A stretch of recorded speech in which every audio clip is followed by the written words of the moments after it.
B.Ed first sem, paper 5th, unit 3, teaching point, training for leadership, नेतृत्व के लिए प्रशिक्षण एवं participative, directive, permissive with educational implications.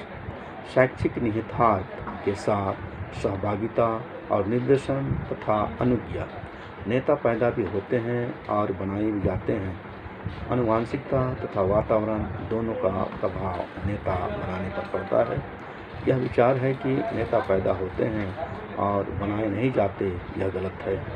किसी योग्यता या नैसर्गिक संपत्ति की तरह नेतृत्व भी प्रशिक्षण द्वारा सीखा जाता है। यदि एक शालीन योग्यता के बच्चे को अवसर प्रदान किए जाएं, तो वह भी एक अच्छा नेता बन सकता है।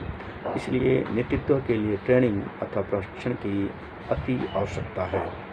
एक विद्यालय एवं कक्षा कक्ष में कमजोर एवं अयोग्य छात्र को शिक्षा द्वारा अवसर प्रदान करके उनकी सहभागिता सुनिश्चित करके उन्हें उचित निर्देशन करके तथा उन्हें सही अनुज्ञा प्रदान करके विकसित किया जा सकता है।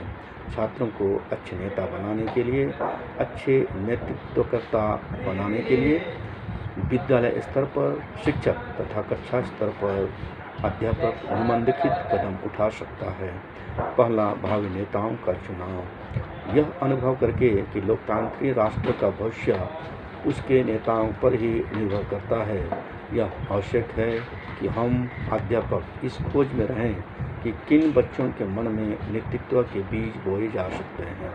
हमें उन बच्चों का ध्यान रखना चाहिए कि जो स्कूल तथा समुदाय के जीवन में अध्यापक का पाठ अर्थात नेतृत्वकर्ता का पाठ अदा कर सकें। इसके लिए बच्चों को उचित सहभागिता, अवसर, उचित निर्देशन एवं पथ प्रदर्शन तथा उचित अनुज्ञा प्रदान किया जाना चाहिए। दूसरा, अध्यापक एक आदर्श हो। अध्यापक एज ए मॉडल। एक अध्यापक भी नेता की हैसियत रखता है, उसे आदर्श व्यक्ति माना जाता है। इसलिए उसे लोकतांत्रिक नेतृत्व का उदाहरण अपने सामाजिक व्यवहार तथा श्रेणी व्यवहार द्वारा पेश करना चाहिए। अपनी वफादारी, उत्साह, मेहनत तथा आदर्शवाद के द्वारा वह अपने विद्यार्थियों के सम्मान तथा सत्कार प्राप्त कर सकता है।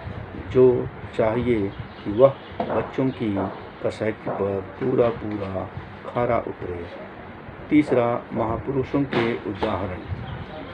नेतृत्व के लिए उत्साह प्राप्त करने का एक अच्छा स्रोत राष्ट्रीय नायकों, राजनीतिक लीडरों तथा दूसरे महापुरुषों की जीवनियाँ तथा आत्मकथाएँ हैं। विद्यार्थियों को महापुरुषों की जीवनियाँ पढ़ने की प्रेरणा दी जाए।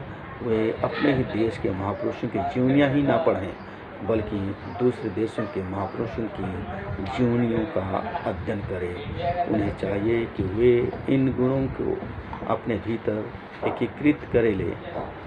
विशेष तौर पर जाति, धर्म तथा प्रांतीय की संकीर्ण सीमाओं से आगे देखना शुरू करें। उन्हें राष्ट्रीय तथा अंतर्राष्ट्रीय व्यवहार को अपनाना चाहिए। चौथा, अच्छी आदतों का विकास। अध्यापक का कर्तव्य है कि वह देखे कि क्या विद्यार्थियों में सामाजिकता, अच्छे तौर तरीके और अच्छे वार्तालाप के गुणों का विकास हो रहा है या नहीं। विद्यार्थियों के दृढ़ संकल्प तथा निश्चय का विकास करने के लिए पथ प्रदर्शन किया जाए। उन्हें ऊंची नैतिकता तथा धनात्मक चिंतन की भी प्रेरणा मिलनी चाहिए। उन्हें स्वार्थ संबंधी भावना तथा समाज के प्रति उचित व्यवहार को विकसित करने में सहायता तथा प्रेरणा दी जानी चाहिए।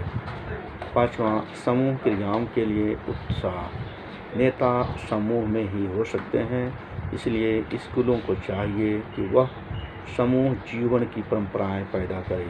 विद्यार्थियों को बहसों, भाषण मुकाबलों, विचार विमर्शों, कविता उच्चारणों, सेमिनारों, कवि सम्मेलनों तथा ब्रेन ट्रस्टों में भाग लेने के लिए उत्साहित करना चाहिए।